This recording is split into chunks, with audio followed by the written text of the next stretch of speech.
again, Dynamic Fitness and Strength and Coaches School. Today we're going to continue to work on establishing our exercise pool, our extensive exercise pool. Putting every exercise that comes to mind that you are able to coach, that your athletes could be capable of doing, and you have the necessary equipment available to do it in your facility.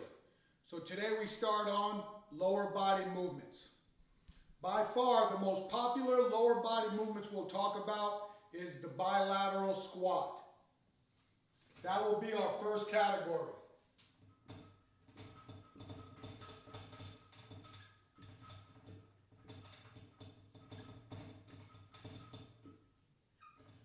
The two primary squats that are used in almost every athletic-based strength training program are the barbell back squat and the barbell front squat. So I would venture to think almost every strength and conditioning coach who develops a program would start with those two movements. So we'll start with barbell, back squat, and front squat. Now from here, there's very much variations of bars that you can use. Any type of bar will work in a squat related movement. And I won't list them all, but we'll go over just some of them off the top of my head. You've got the safety squat bar that can be used for both a back squat setting and we've introduced it as a front squat setting.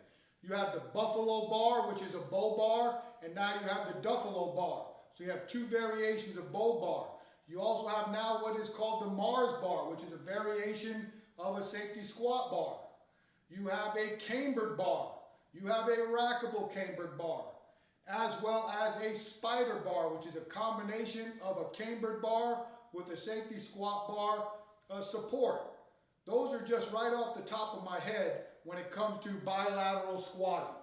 So just think from there as you go down, just naming those bars. Duffalo, buffalo,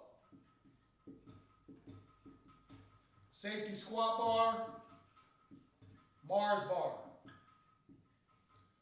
cambered bar, rackable cambered bar, and the spider bar. And when we're talking about alternative types of resistance machines to use for lower body exercises. Let's just face it, everything is not going to be free weight dominated. So we have to have a category which I call resistive machines.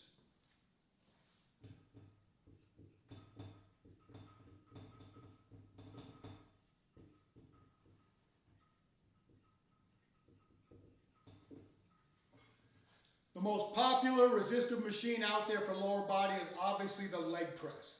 And like the barbell squats and the variation of bars, there is numerous types of leg press machines out there. There's your typical 45-degree leg presses. There's your seated leg presses. So it's very much every different company moves the angles around to give you a different version of their leg press. So leg press to me would be what I would consider the most popular.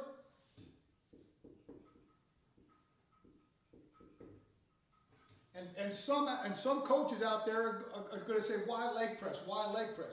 Because guess what? Sometimes that's going to be the only movement an athlete can use for lower body movements, depending on what their injured area is and what their recommendations are from team physicians. So going back to the resistive machines, this is a viable alternative in athletic-based strength training. And I know we talked a little bit about the leg press.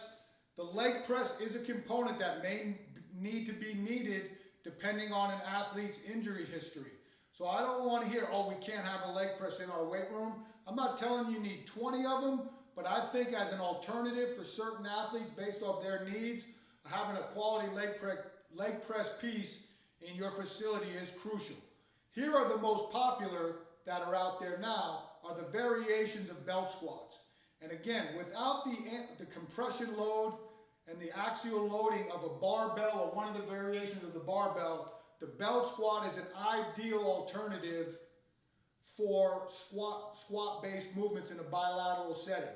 So again, You may not want machines in your weight room, and if you can afford it and you have the size, I was a big believer in having as much alternative movement pieces that I could have so I could cover all my bases based off an athlete's needs. So the next most popular would be belt squats.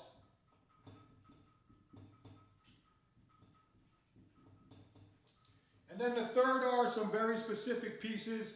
Some people now are making variations of squat apparatuses that mimic squatting in a machine-based movement. And I would recommend those as a tertiary to, I would go belt squat 1, leg press 2, and then a squat-based machine 3. Because again, if an athlete is willing, an athlete is able to put some type of bar on his back, I would prefer him to do the free weight version of a squat.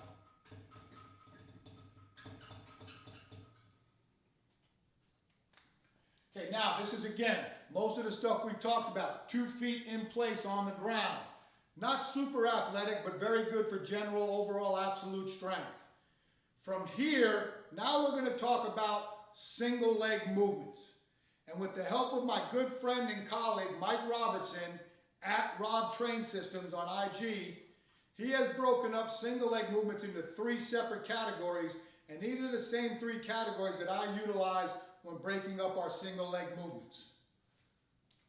But we're talking about single leg movements. First subcategory, split stance work.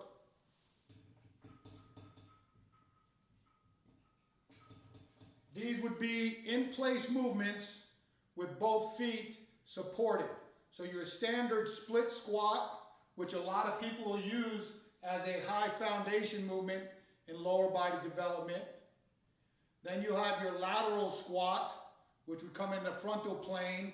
And then we also put in our rear foot elevated squat where the back leg is supported on a pad or a bench. Those would be the 3 main movements, and then how you load them would add into the variety of your split stance work. Whether it's barbell on the back, onset, offset, kettlebell, traditional hold kettlebell, there's numerous different ways to change the loading parameters to make those variations of these lifts. So you have your split stance squat,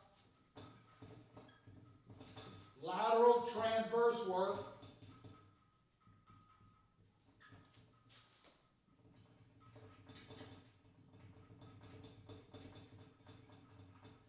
and the RFE work. Second subcategory of our single leg work is what we call pseudo single leg. And this is going to be our step up and lunge work.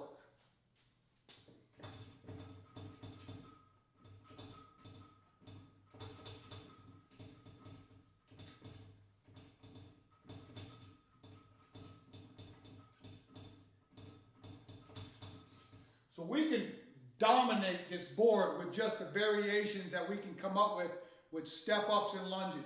My personal differences between a split stance work and your pseudo single leg step up and lunges is, again, these are stable in place movements once you establish your stance. These are what I consider movement based, where you are actually opening and closing the chain on one leg at a time as you move it into position and then recover. What I would consider the difference between a single leg split stance movement versus a pseudo single leg, a step up or lunge. We were talking about utilizing the lateral squat and the lateral lunge as those examples. Remember, in the split stance, you're going to load that stance and you're going to stay in a stable position. So if I was doing an anterior loaded double kettlebell lateral squat, I've started in my stance, I'm loaded, I come into a squat position, recover, and then I go into the second rep, recover. Then I would come to balance, move to the other side, repeat all the reps on one leg before going to the other. Now the difference with a lateral lunge is I am actually opening and closing the chain. So I would start in the up tall position, I'm opening the chain, close the chain, come into a lunge, and then step back to recover. So the difference is the movement is the same, it's how we are applying that movement. So if you're building progressions, You would obviously start with the in-place lateral squat to work on range of motion, mobility, and in-place strength, and then graduate to a lateral lunge. When we perform lunges, we utilize what I call the lunge matrix. So the variations of the lunges we would use is a forward lunge, a reverse lunge, sagittal plane, lateral lunges, or 45-degree lunge, frontal plane, and then a transverse lunge where we will open up. And the best way when you talk about the transverse plane for lunges is look at it as a clock where the foot position is. If I'm going to start at 12 o'clock and I'm going to go into a transverse lunge opening my right leg, I'm going to open up to 3 o'clock and have that foot pointed at the 3 o'clock position. It's similar to a 45-degree lunge, but with the foot position change, it turns it into a transverse plane lunge. I'd come back to beginning, and then I would open up to 9 o'clock with the opposite leg. So we call that a lunge matrix. You can build all your lunges off your matrix. And then again, depending on how you load, gives you all the variations. Are you going to use a barbell? Are you going to do goblet? Are you going to do double kettlebell anterior load? Are you going to do onset, where that movement comes with the same leg, same side of the load? Or are you going to go offset, where the loading is here and you're going opposite side? Variation is key, and again, it depends on the level of athlete and what you're trying to accomplish in these movements. We were talking about the variation of the lunge matrix, and now we'll talk step-ups. So on our step-ups, same deal. Different loading parameters give you all the variations you need, and then obviously different box heights. So you have all your step-up and lunge variations are called pseudo single leg. Off of this subcategory, one of my favorite builds are the hybrid off of step-up and lunge progressions.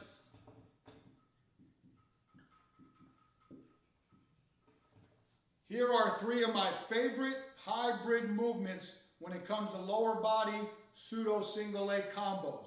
My number 1 is reverse lunge to step up with a barbell. One of the all-time classic movements for great strength development and single leg types of movements. Second is lateral lunge with an opposite leg lateral step up. So I would lunge out to here, recover, step up using the opposite leg. And then the last one is a lateral lunge with an actual crossover step up. Those are the 3 key big ones that I'll use as I graduate my athletes up through their step ups and lunge progressions. Final category of our single leg movements is what we call true single leg movements.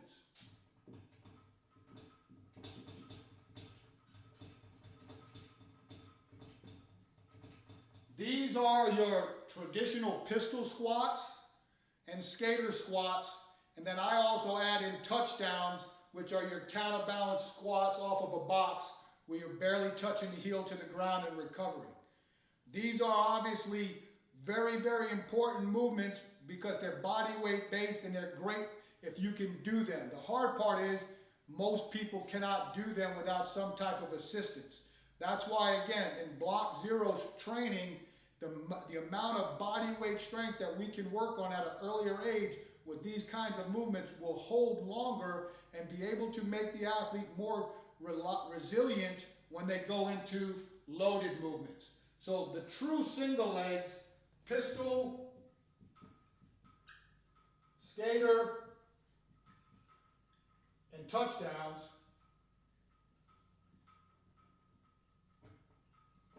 should be implemented into a Block Zero program, even if it needs to be assisted.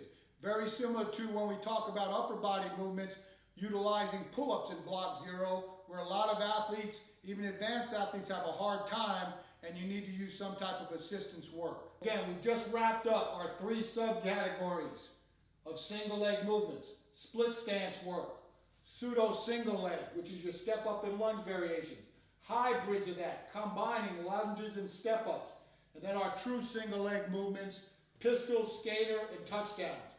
The final category is our single joint or isolation work, and that is all the exercises you can utilize for knee extension, traditionally leg extension machines, and we're big proponents of terminal knee extension with bands. Then you have your knee flexion, all your variations of leg curls. Lying leg curls, supine, prone, seated, standing, single leg. And then also, which needs to be worked in, is your ankle work. The four main movements of the ankle: plantar flexion, dorsiflexion, inversion, and eversion work are critical to the overall development of an athlete. So that'll give you your components of the lower body exercise pool. You have your bilateral free weight squats. Those are going to be your number ones when it comes to general lower body strength. Then you have your resistance machines, alternatives. If athletes have injury issues, or it's recommended by your sports med team to find a different variation of a squat pattern. All right, 3 single leg movement subcategories. Again, from our guy, Mike Robertson at Rob Train Systems. Split stance work, which blocks the feet in place, whether it's in the frontal plane, the sagittal plane, or the transverse plane, or in the rear foot elevated case where the foot is supported on a raised bench behind you. You have your pseudo single leg, step up and lunge progressions, what I like to call movement-based work, where you open and close the chains of one of the single legs at a time, while the other one remains supported.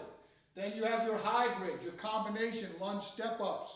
Then you figure out with your true single leg work, pistols, skaters, touchdowns, and then you end up with your single leg work, knee extension, knee flexion, and then the 4 main movements of the ankle.